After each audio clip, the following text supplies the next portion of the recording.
Hi guys, welcome to framing late and YouTube channel. And எல்லோரும் எப்படி இருப்பீங்க? சூப்பராக இருப்பீங்கன்னு நினைக்கிறேன். அண்ட் இப்போ டைம் வந்து பார்த்திங்கன்னா 3:40, வெளியில் நல்லா மழை பெய்யுது. அண்ட் இன்றைக்கி நம்ம பார்க்க போகிறது ஆண்டோர் சீசன் 2 எபிசோட் 8 உடைய ஒப்பீனியன் தான். டைரக்ட் பண்ணது யாருன்னா ஜானூஸ் மெட்ஸ். இந்த எபிசோடோட பேர் ஹூ ஆர் யூ. இது ரைட் பண்ணது யாருன்னா டான் கில்ராய். ஓகேவா? அண்ட் இந்த எபிசோடு பார்த்திங்கன்னா அமேசிங்கான ஒரு சூப்பர்பான ஒரு எப்படி சொல்கிறது, ஒரு வார் சீன் எடுத்திருப்பாங்க. செம்மையாக ஒரு ரெபிலியன் வார் சீனு அண்ட் ஒரு மெசக்கர் கூட சொல்லலாம். சூப்பராக எடுத்திருப்பாங்க. அண்ட் அந்த என்டையர் ஆக்ஷன் சீக்வன்ஸ் வந்து பார்த்திங்கன்னா அந்த இடத்துல நடக்கிறது, அதுக்கப்புறம் அதுக்குள்ளே வேறு ஸ்டோரி லேயரு, இந்த கேசியனுக்கும் இங்கே டீட்ராவை அசசினேட் பண்ணுறதுக்கான முயற்சி பண்ணுவார். அதுக்கப்புறம் கேசியனுக்கும் இவனுக்கும் நான் சைரிலுக்கும் நடக்கிற சண்டை. ஸோ இதுதான், இது எல்லாமே ரொம்ப நல்லா எடுத்திருப்பாங்க. எனக்கு ரொம்ப பிடிச்சிருந்தது. ஸோ இதுதான். அதுக்கப்புறம் இந்த பால்மோ இன்றைக்கி இந்த எபிசோடில் வந்து பார்த்திங்கன்னா ஓப்பனிங் சீனில் வந்து பால்மோ சென்டரில் வந்து பார்த்திங்கன்னா ஒரு மிலிட்ரி ஃபோர்ட் வந்து பில்டப் ஆகிட்டே இருக்கும். அண்டு அந்த மிலிட்ரி ஃபோர்ட் பாட்டுக்கு அது பாட்டுக்கு பில்டப் ஆகிட்டு இருக்கும், கொஞ்சம் கொஞ்சமாக பில்டப் ஆகிட்டே இருக்கும். அதுக்கப்புறம் ரெபலியன்ஸும் அங்கே வந்து ஒரு பெரிய ப்ரொடக்ட் நடக்கும். அது ஒரு பெரிய வார் சீக்வன்ஸாக மாறும். ஸோ இதுதான் ரொம்ப நல்லா எடுத்திருப்பாங்க. ஓகே, ஸோ இதெல்லாம் நடக்கிறதுக்கு கொஞ்சம் முன்னாடி வந்து பார்த்திங்கன்னா அந்த ரெபலியன்ஸ் எல்லாம் ஃபார்ம் பண்ணி உள்ளே வர்றது அது எல்லாமே நல்லாயிருக்கும். அதுக்கப்புறம் சைரில் வந்து பார்த்திங்கன்னா டீட்ரா கிட்ட வந்து ஒரு பெரிய ஒரு பயங்கரமான ஒரு கான்வர்சேஷன் ஒன்று நடக்கும். அந்த சீன் வந்து ரொம்ப நல்லா எடுத்திருப்பாங்க. அண்டு டீட்ரா வந்து ஒரு ரொமான்டிக்கான ஒரு அஃபெக்ஷன் வந்து சைரின் மேலே அவங்களாலே தவிர்க்க முடியாது. அந்த அளவுக்கு ஒரு அஃபெக்ஷன் வச்சுருப்பாங்க, என்ன தான் சைரில் ரூடாக இருந்தாலும். ஸோ அது ரொம்ப நல்லா எடுத்திருப்பாங்க. அண்டு டீட்ராக்கு வந்து ஒரு விஷயம் நல்லா தெரியும், சைரில் வந்து இந்த பில்டிங் விட்டு வெளில போனால் அவன் சாகிறதுக்கு நிறைய வாய்ப்பு இருக்குன்றது. ஸோ தான் அதே மாதிரி நடந்துடும். ஆனால் ரொம்ப நல்லா எடுத்துருப்பாங்க. ஓகேவா? அதுக்கப்புறம் சைரில் வந்து பார்த்திங்கன்னா அந்த டீட்ராவை பார்க்குறதுக்கு முன்னாடி அவர் அந்த ரூம்குள்ளே என்ட்ராகிறதுக்கு முன்னாடி வேறு ஒரு ரூம்குள்ளே என்ட்ரா ஆகுவார், ஒரு ஹாலுக்குள்ளே. அங்கே வந்து பார்த்திங்கன்னா நிறைய ட்ராய்டு இருக்கும். அதில் ஒன்று வந்து K2SO. அந்த நிறைய ட்ராய்ட்ஸ் வந்து பார்த்திங்கன்னா சைரில் பார்த்துட்டு ஒரு மாதிரி ஷாக் ஆகிடுவார். அந்த சீன் வந்து ரொம்ப நல்லாயிருக்கும். அது வந்து ஒரு கில்லிங் மிஷின் அந்த ட்ராய்டு. ஸோ அது வந்து ரொம்ப நல்லாயிருக்கும். அதுக்கப்புறம் வந்து பார்த்திங்கன்னா வில்மன் வந்து பார்த்திங்கன்னா அவருடைய கேர்ள் ஃப்ரெண்டு ட்ரீனாவை மீட் பண்ணணும், அவங்கக்கிட்ட பேசணுன்ட்டு சொல்லுவார். அந்த சீனும் ரொம்ப நல்லாயிருக்கும். அண்டு ஸோ இதுதான். ஸோ வந்து இந்த ஹோல் எபிசோடுமே ரொம்ப நல்லாயிருக்கும்.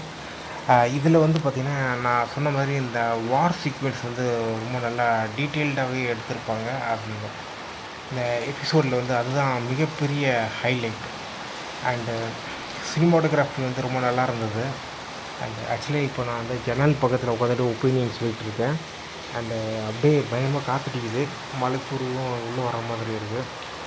ஸோ இது எல்லாமே ரொம்ப நல்லாயிருக்கு. அதுக்கப்புறம் மறுபடியும் சொல்கிறேன், இந்த எபிசோடில் வந்து பார்த்திங்கன்னா லைட்னிங் வந்து ரொம்ப பக்காவாக பண்ணியிருக்காங்க.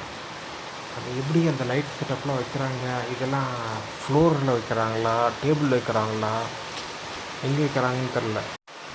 ஸோ இது ஒன்று நம்ம ஃபிலிம் மேக்கிங்க்கு பற்றி நம்ம தெரிஞ்சுக்கணுன்னா லைட்னிங் பற்றியும் ரொம்ப நிறைய தெரிஞ்சுக்கணும் போல். கண்டிப்பாக தெரிஞ்சுக்கணும். பட் நான் ஒரு சில விஷயம் பண்ணிட்டு வந்துடுறேன். இப்போ தண்ணி வேறு ரொம்ப கொஞ்சம் அப்படியே உள்ளே அடிக்குதா, இந்த வயர்லாம் அடாப்டர் வயர்லாம் கொஞ்சம் எடுத்து அப்படியே வச்சுருக்கேன். பெட்டில் தான் இருக்கேன் நான். ஓகே. ஸோ நான் கண்டினியூ பண்ணுறேன். ஸோ லைட்னிங்கெல்லாம் பக்காவாக கேர்ஃபுல்லாக வச்சுருக்காங்க. அந்த இன்னொரு விஷயம்னா அந்த ஒரு பெரிய ப்ரொடெஸ்ட் நடக்கும், அதுக்கான ஆரம்பம் ஒரு ஸ்லோகன், அதுக்கப்புறம் அது பாடல்கள்லாம் மாறும், அதுக்கப்புறம் ஒரு பெரிய ரெபலியன் கிளாஷாக மாறும். அது எல்லாமே ரொம்ப நல்லா எடுத்திருப்பாங்க. அந்த க்ரௌடு இருக்குல்ல, அந்த க்ரௌடு எல்லாமே பார்த்திங்கன்னா ஒரு செம்ம சினிமாட்டோகிராஃபி ஷாட்டோடு எடுத்திருப்பாங்க. ஸோ அது எல்லாமே ரொம்ப பிடிச்சிருந்தது. அதுக்கப்புறம் இந்த ட்ராய்டு வந்து ஒயிட் கலர் ட்ராய்டு இருக்கலாம், அது உள்ளே வரும். அது அப்புறம் பார்த்திங்கன்னா ஒரு டம்மி சோல்ஜர் வந்து வச்சுருப்பாங்க. அதுக்கப்புறம் அதுக்கப்புறம் கில்லிங் மிஷின் வச்சுருப்பாங்க. ஸோ இது எல்லாமே அதுக்கப்புறம் கில்லிங் மிஷின் வந்து எண்டிங்கில் வரும். அந்த கில்லிங் மிஷின் வரும்போது ரொம்ப பயங்கரமாக இருக்கும். சைரிலுக்கும் என்ன கேசியனுக்கும் நடக்கிற சண்டை இருக்குல்ல, செம்மையாக இருக்கும். அண்டு சைரிலுக்கு தான் அப்பர் ஹேண்ட் இருக்கும். ஆனால் கடைசியில் பார்த்தா அவர் இறந்துருவார். ஸோ ஷூட் பண்ணிடுவாங்க. அண்டு எண்டிங்கில் வந்து டீட்ரா வந்து ரொம்ப வருத்தப்படுவாங்க. அண்டு சைரிலுடைய அம்மாவும் வருத்தப்பட்டு அழுவாங்க.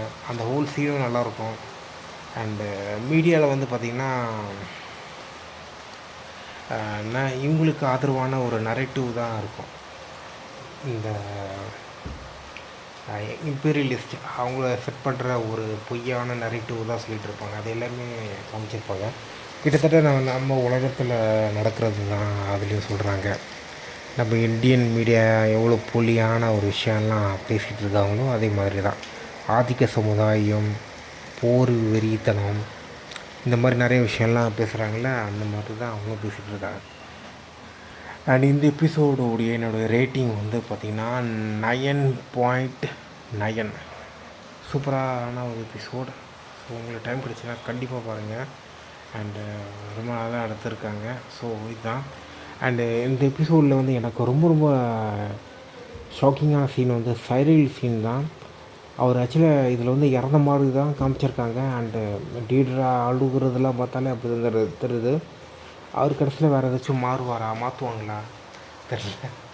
அவர் வந்து பார்த்திங்கன்னா மேபி அவர் வந்து இந்த அப்புறம்னா டார்த் வேடர் மாதிரி ஒரு ஏதாச்சும் ஒன்று கெமிக்கல்லாம் உள்ளே போட்டு ஏதாச்சும் பண்ணுவாங்களான்னு தெரில.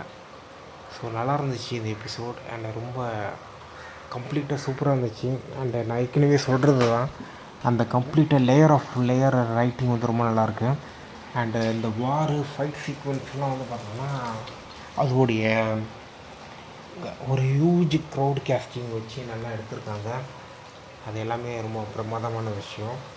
அதுக்கப்புறம் இந்த வார் சீக்வன்ஸில் வந்து பார்த்திங்கன்னா ஸ்னைப்பர் அந்த மாதிரி அவங்கெல்லாம் கொஞ்சம் அங்கங்கே ப்ளேஸ்மெண்ட் பண்ணியிருப்பாங்க. அவங்களுடைய மூமெண்ட்டு எப்படி இந்த சண்டை வந்து பெருசாக மாறப்போகுது, எங்கேருந்து ஆரம்பிக்க போகிறாங்க, அந்த பாயிண்ட்டெல்லாம் கொஞ்சம் நல்லா கேர்ஃபுல்லாக டீட்டெயில்டாக எடுத்திருப்பாங்க. அந்த ஒரு சண்டை வந்து ஆரம்பிக்குதுன்னா டைரக்டான ஆக்ஷன் சீக்வென்ஸ் அதை ஆரம்பிக்கிறாங்கன்னா அதோடைய அந்த காட்சியோட அமைப்பு இருக்குது, அந்த சண்டையோடைய உருவாக்கம் இருக்குல்ல, அது இல்லாமல் பார்த்திங்கன்னா ரொம்ப டீட்டெயில்டாக ரைட் பண்ணியிருக்காங்க. அண்ட் ரொம்ப நல்லா பண்ணியிருக்காங்க. அதெல்லாம் ரிசர்ச் பண்ணி ஒர்க் பண்ணியிருக்காங்க. எனக்கு ரொம்ப பிடிச்சிருந்தது. ஸோ உங்களுக்கு டைம் கிடச்சுன்னா கண்டிப்பாக பாருங்கள். அண்ட் இதுதான். அண்ட் இந்த ஆண்டோர் எபிசோடு வந்து பார்த்திங்கன்னா கொஞ்சம் வேறு ஒரு ப்ராப்பரான ஒரு டைமிங் கிடைக்காததுனால நான் கொஞ்சம் அப்படியே ஸ்லோவாக பார்க்க வேண்டியதாக போயிடுச்சு. அண்டு என்னால் பார்த்திங்கன்னா டக்குன்னு நான் பார்க்க முடியல. ஸோ இதுதான். அண்டு ஸோ இதுதான் ஒரு ப்ராப்ளமாக இருந்துச்சு. மற்றபடி வேறு எதுவும் இல்லை. போக போக கொஞ்சம் எல்லாம் டக்குன்னு பார்த்துருவேன்னு நான் நினைக்கிறேன். அண்டு ஸோ இதான் கைஸ். அண்டு வெளியில் நல்லா மழை பெய்யுது. அண்டு இன்னொரு விஷயம் சொல்லிடுறேன், வெளியில் நல்லா மழை பெய்யுது. அப்புறம் இன்னொரு விஷயம் சொல்கிறேன், இந்த சைரில் ஆக்டருடைய பெர்ஃபார்மன்ஸ் இருக்குது பார்த்திங்களா. அவர் முதல்ல வந்து பார்த்திங்கன்னா ரொம்ப சாஃப்டான பர்சனாக காமிப்பாங்க.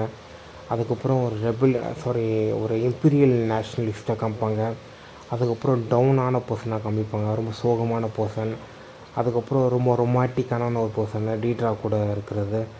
அதுக்கப்புறம் பார்த்திங்கன்னா கடைசி காலத்தில் ரொம்ப கியோட்டிக்காக மாறிடுவார்.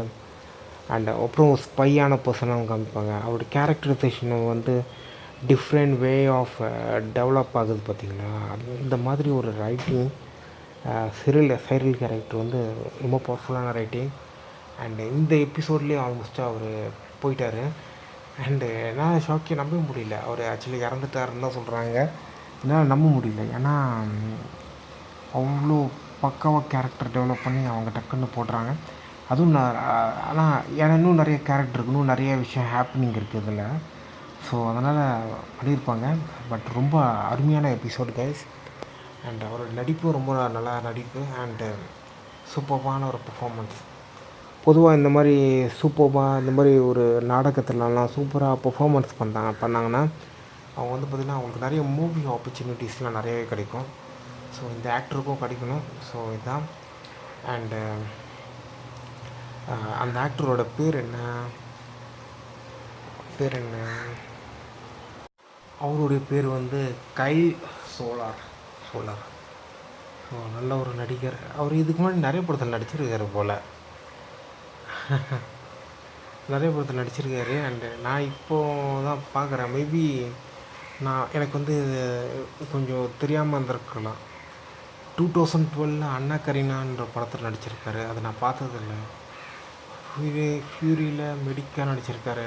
டைட்டனில் நடிச்சிருக்காரு. ட்ரிப் டு ஸ்பெயின் நடிச்சிருக்காரு. ஓகே, ஆனால் நிறைய படங்கள் வந்து நான் பார்த்ததில்ல. ஸோ இதுதான். Okay guys, bye bye, take care, love you all and all the best Kyle Soller. And bye bye. Time வந்து 3:52. அண்டு அடுத்தது வந்து பியூட்டிஃபுல் என்ற படம் பார்க்க போகிறேன். அண்டு அதை பற்றி நம்ம பேசுவோம். அந்த படத்துடைய டேரக்டர் வந்து இனாரிட்டோ. அண்ட் இனாரிட்டோ மூவிஸ் வந்து நம்ம நிறையவே பார்த்துருக்கோம். அண்ட் இன்னொரு ரீசன் வந்து ஏன் இந்த படம் பார்க்குறேன்னா, இந்த படம் பார்த்துட்டு நான் ஒரு படம் ஒரு டேரக்ட் பண்ணது பார்க்கணுன்ட்டு இருக்கேன். ஸோ இந்த படம் பார்த்துட்டு அந்த படம் பார்க்கலான்ட்டு இருக்கேன். ஸோ அதுக்காகவே இந்த படம் அதுக்கு முன்னாடியே பார்த்துன்னுட்டு நான் ரொம்ப தீவிரமாக இருக்கேன். அண்டு இன்னொரு விஷயம்னா, இந்த படத்தை வந்து நம்ம ஸ்க்ரீன் ப்ளே ரீடிங் வந்து பண்ணுவோமான்னு தெரில. நம்ம அதுக்கு நோட்ஸ் ஏதாச்சும் அவைலபிளாக இருந்துச்சுன்னா ஸ்க்ரீன் ப்ளே ரீடிங் வந்து இப்போ பண்ணுவான்னு தெரில. ஏன்னா நம்ம வந்து அதுக்கு ஸ்க்ரீன் ப்ளே ரீடிங் பண்ணுறதுக்கு முன்னாடி வேறு கொஞ்சம் ஷெடியூல்லாம் கொஞ்சம் ப்ராப்பராக செட் பண்ணிவிட்டு பண்ணலான்ட்ருக்கேன். ஸோ இதுதான் பண்ணுவேன்னு நான் நினைக்கிறேன். சொல்ல முடியாது. ஆனால் ஒரு ப்ராப்பரான ஒரு ஆர்கனைஸ்டான ஒரு விஷயம் பண்ணிவிட்டு தான் அது பண்ணணுன்ட்டு இருக்கேன். ஸோ இதான் கைஸ். அண்ட் டைம் வந்து 3:53. அண்ட் வெளியில் மழை பெய்யுது. And good afternoon, bye bye. And உங்களுக்கு இந்த வீடியோ பிடிச்சிருந்தால் லைக் பண்ணுங்கள், ஷேர் பண்ணுங்கள், சப்ஸ்கிரைப் பண்ணுங்கள். Love you, bye by.